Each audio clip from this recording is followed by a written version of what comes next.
ఎన్టీఆర్ జిల్లా ఇబ్రహీంపట్నం మాజీ మంత్రి జోగి రమేష్ అరెస్ట్. బూడిద మాఫియాకు వ్యతిరేకంగా బుధవారం ఆందోళన చేపట్టిన వైసీపీ నేత మాజీ మంత్రి జోగి రమేష్ ని పోలీసులు అరెస్ట్ చేయడంతో ఇబ్రహీంపట్నంలో ఉద్రిక్తత నెలకొంది. బూడిద డంపు వద్దకు వెళ్లడానికి అనుమతి ఇవ్వాలని వైసీపీ డిమాండ్ చేసింది. అయితే పోలీసులు 144 సెక్షన్ను విధించారు. 4గురికి మాత్రమే అనుమతిచ్చారు. ఈ నేపథ్యంలో ఈరోజు మూలపాడులో బూడిద డంపుకు వెళ్లకుండా జోగి రమేష్ ఇంటి వద్ద పోలీసులు భారీగా మోహరించారు. బూడిద రవాణా ద్వారా ఎమ్మెల్యే వసంతకృష్ణ ప్రసాద్, అతని బావమరిది పోసాని కోటేశ్వరరావు అక్రమార్జన చేశారని జోగి రమేష్ ఆరోపిస్తున్నారు. అయితే జోగి రమేష్ వ్యాఖ్యలను వసంతకృష్ణ ప్రసాద్ తీవ్రంగా ఖండించారు. దీంతో మూలపాడులోని బూడిద డంపుకు వెళ్లడానికి వైసీపీ ఈరోజు సన్నద్ధమవగా పోలీసులకు, వైసీపీ శ్రేణులకు మధ్య వాగ్వివాదం నెలకొంది. ఇబ్రహీంపట్నంలో ఉద్రిక్తతల నడుమ మాజీ మంత్రి జోగి రమేష్, వారి అనుచరులను, వైసీపీ నాయకులను పోలీసులు అరెస్ట్ చేసి విజయవాడ భవానీపురం పోలీస్ స్టేషన్కు తరలించారు.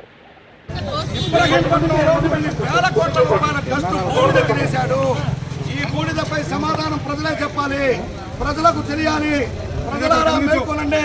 మైలవరం నియోజకవర్గ ప్రజలారా, మైలవరం నియోజకవర్గ వీరప్పన్గా ప్రసిద్ధికి ఎక్కిన మరో స్మగ్లర్ వీరప్పన్ ఈ వసంత కృష్ణ ప్రసాద్, ఇతని బూడిద నడుం బిగిస్తే VTPS యాజమాన్యం జెన్కో సంస్థ ద్వారా మన ప్రాంత ప్రజలందరూ కూడా కాలుష్యం బారిన పడి గుండె జబ్బులు, ఊపిరితిత్తులు, జ్వరాలు, మలేరియా, డెంగ్యూ, పీల్చే గాలిలో కాలుష్యం, తాగే నీరులో కాలుష్యం, దీన్ని నివారించండి, మా ప్రాంత ప్రజలను రక్షించని చెప్పి వైఎస్ఆర్ కాంగ్రెస్ పార్టీ పోరాటం చేస్తా ఉంటే, ఒక పక్కన కాలుష్యాన్ని నివారించకపోగా బూడిద కోసం టెండర్ల ప్రక్రియ చేపట్టి చంద్రబాబు నాయుడు ప్రభుత్వం టెండర్లు ఆహ్వానించి ఒక కాంట్రాక్టర్ కి బూడిద టెండర్ ని కట్టబెట్టి లోకల్ గా ఉన్న లారీ క్లీనర్లు డ్రైవర్లు అయ్యారు, డ్రైవర్లు ఓనర్లు అయ్యారు. హలో లక్ష్మణ అంటూ లారీలు తిప్పుకునే పరిస్థితుల్లో ఈరోజు వాళ్ళ పొట్టను కొట్టడం కోసం కాంట్రాక్ట్ విధానాన్ని తీసుకొచ్చి సుమారుగా 500 కుటుంబాలను రోడ్డు పడేసిన చంద్రబాబు నాయుడు ప్రభుత్వం ఈరోజు మనం చూస్తూ ఉన్నాం. ఒక పక్కన కాలుష్యాన్ని నివారించండి, మన ప్రాంత ప్రజలకి మెరుగైన ఆరోగ్యం అని చెప్పేసి జెన్కో యాజమాన్యాన్ని పదే సూపర్ స్పెషాలిటీ హాస్పిటల్ కట్టండి. సూపర్ స్పెషాలిటీ హాస్పిటల్ కడితే ఇక్కడ ప్రజలకి వెంటనే వైద్యం అందుతుంది. అదేవిధంగా కాలుష్యాన్ని నివారించడం కోసం మొక్కలు పెంచండి. అదేవిధంగా కృష్ణా నదీ జలాల్లో కలుస్తున్నాం, బూడిద నీళ్లు ఫిల్టర్ చేయండి.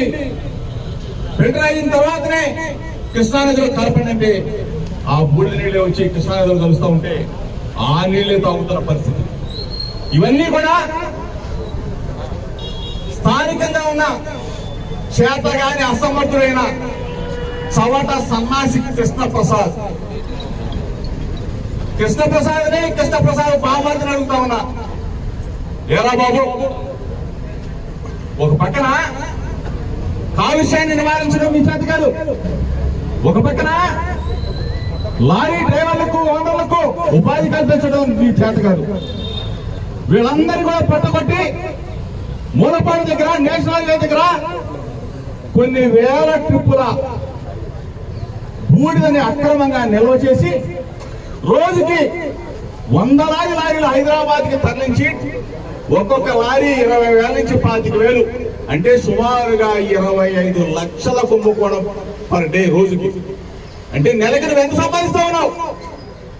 మా ప్రాంత ప్రజలకి నువ్వేం చేసావు? ఎరా బాబు అని చెప్పేసి అడిగి ఒక వారం రోజులుగా ఉద్యమాన్ని చేపడతామని చెప్తే కలెక్టర్ గారి దగ్గరికి వెళ్ళాం, పోలీస్ కమిషనర్ గారి ఆఫీస్కి వెళ్ళాం, అదేవిధంగా నేషనల్ గ్రీన్ ట్రిబ్యునల్ దగ్గరికి వెళ్ళాం, పొల్యూషన్ కంట్రోల్ బోర్డు దగ్గరికి వెళ్ళాం, జెన్కో సంస్థ దగ్గరికి వెళ్ళాం. అందరినీ అభ్యర్థించిన తర్వాత వైఎస్ఆర్ కాంగ్రెస్ పార్టీ నిరుపేదలైన లారీ డ్రైవర్లకి, ఓనర్లకి ఆ బూడిద మొత్తం కూడా అప్పచెప్పడానికి వైఎస్ఆర్ కాంగ్రెస్ పార్టీ తరఫున బయలుదేరితే ప్రభుత్వానికి ఎందుకు? ప్రభుత్వానికి మంచి చేసేవాళ్ళు కావాలా? కోట్లాది రూపాయలు దండుకునే కృష్ణప్రసాద్ బామ్మర్ది కావాలా? అదేమని కృష్ణప్రసాద్ బామ్మర్దిని అడిగితే మాది కాదు ఇది డబ్బు, లోకేష్ పెట్టమన్నాడు. నేను లోకేష్ డైరెక్ట్ అడుగుతా ఉన్నా, కృష్ణప్రసాద్ బామ్మర్దిదా? వాళ్ళిద్దరూ నువ్వని చెప్తున్నారు. మీద ఇది తేల్చవలసిన బాధ్యత ప్రభుత్వానికి కాదా? ప్రభుత్వ అధికారుల మీద లేదా? ఈ రోజు నేను ఎందుకు వైఎస్ఆర్ కాంగ్రెస్ పార్టీ తరఫున రోడ్డు ఎక్కాల్సిన పరిస్థితి? పోలీస్ అధికారులను అడుగుతా ఉన్నా, కలెక్టర్ గారిని అడుగుతా ఉన్నా, మీరే ఆ కృష్ణప్రసాద్ డబ్బుని పేదలైన లారీ డ్రైవర్లకి స్వాధీనం చేయొచ్చు కదా. మేమెందుకు రోడ్డు ఎక్కాల్సిన పరిస్థితి? మేము న్యాయం కోసం రోడ్డు ఎక్కితే ఇంతమంది బలగాలు అవసరమా?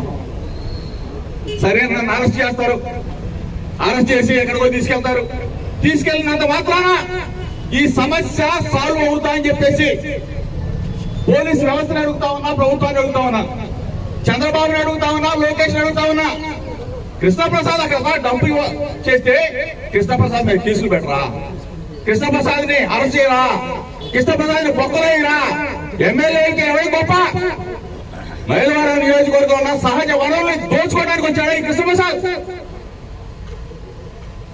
చాలా మంది అవాకులు చవాకులు వెళ్తా ఉన్నారు. మీరంతా మా ప్రాంత వాసులు బాబు, నా మీద మీకు ఎందుకు? మీరు ఉద్యమం చేపడితే మీతో పాటు నేను నడుస్తానన్నా, నేను ఉద్యమం చేపడితే నాతో పాటు మీరు నడవమని చెప్తా ఉన్నా.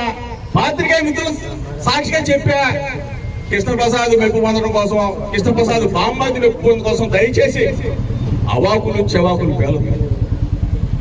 నా సంగతి మీకు తెలుసు, మీ సంగతి నాకు తెలుసు, నా సంగతి చంద్రబాబు నాయుడికి తెలుసు.